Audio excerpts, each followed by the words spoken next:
Je continue de dire, d'affirmer que le Bénin va bien parce que nous ne reculons pas, nous avançons et nous parvenons à satisfaire l'essentiel de nos besoins pas à pas, de mieux en mieux.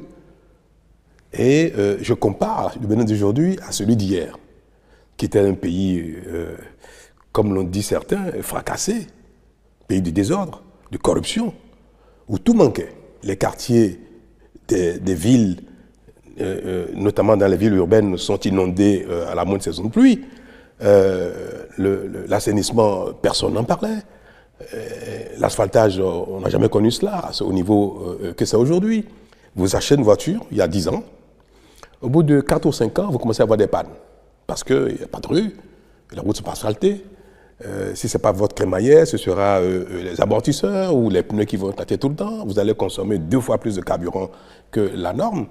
Aujourd'hui, c'est des choses qui sont pratiquement derrière nous, notamment dans nos villes. Et ça, c'est un signe de ce que le pays avance doucement.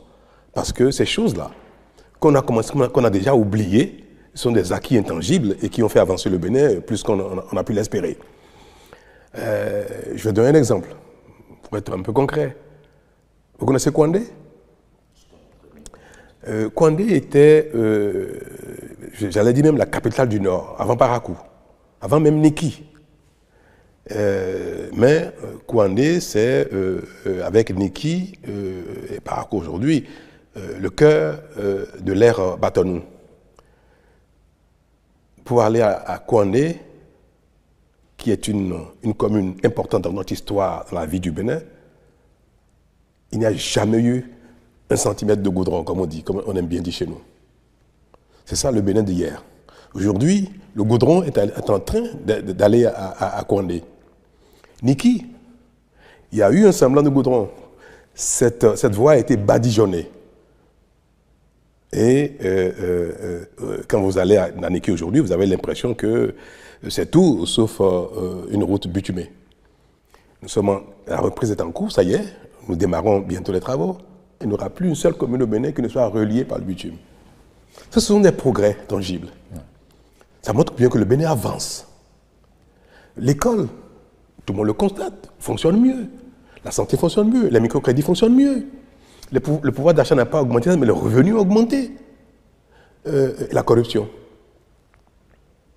La pagaille qu'on connaissait jadis, et vous vous souvenez très bien, l'ancien président, il disait avec sincérité qu'on réclame que le Bénin doit préserver sa démocratie telle qu'elle était, et il a qualifié cette démocratie de démocratie Nescafé. Ouais. Vous savez ce que ça veut dire, démocratie Nescafé? Ça veut dire une démocratie de pagaille, de corruption. C'est ça ce que ça veut dire. Ouais. Donc le président béninois, d'alors, qualifiait notre démocratie d'une démocratie de pagaille, c'est-à-dire d'anarchie et de corruption. Est-ce qu'on n'a pas raison de corriger cela pour que le Bénin ne soit plus un pays de pagaille et de corruption?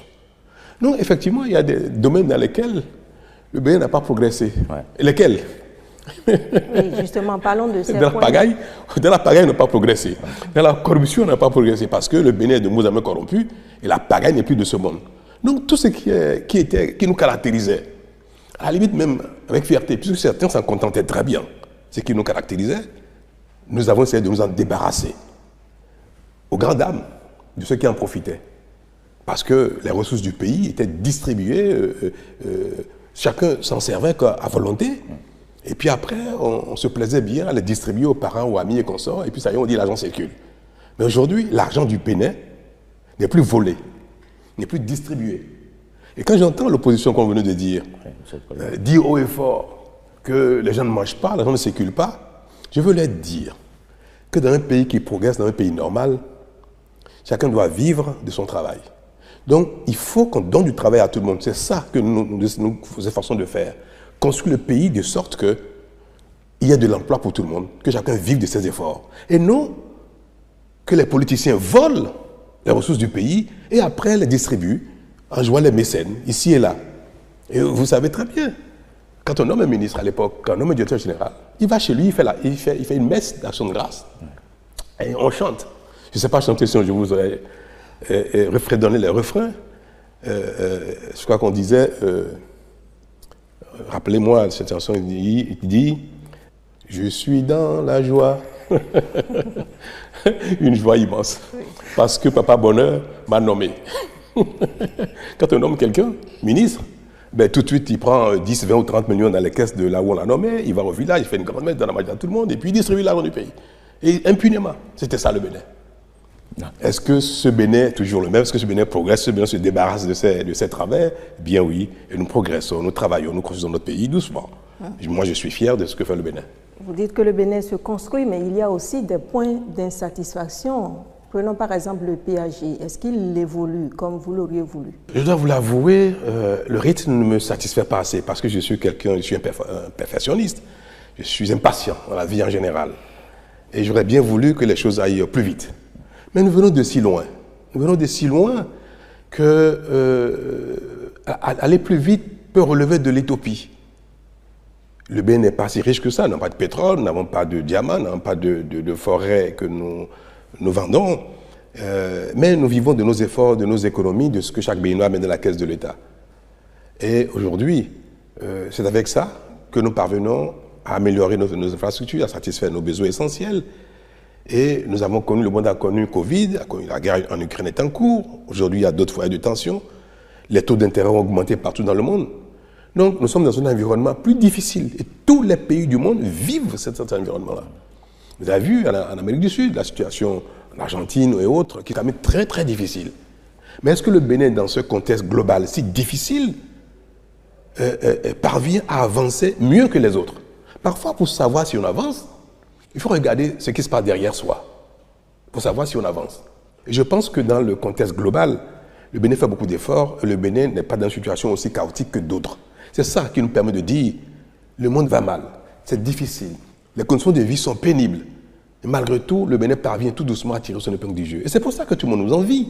C'est pas parce que le Bénin est un paradis déjà, et que tout le monde vit très bien, tout le monde a le pain quotidien, que nous sommes enviés. C'est parce que nous résistons mieux, nous faisons beaucoup plus d'efforts que les autres, et nos efforts payent, et ça se voit, tout le monde le voit.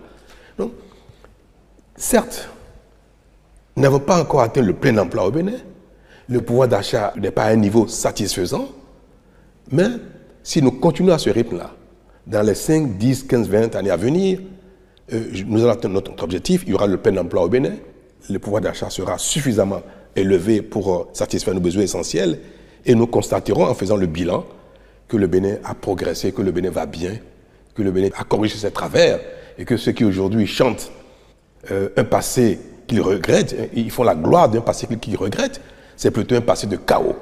Et ça, on ne peut pas souhaiter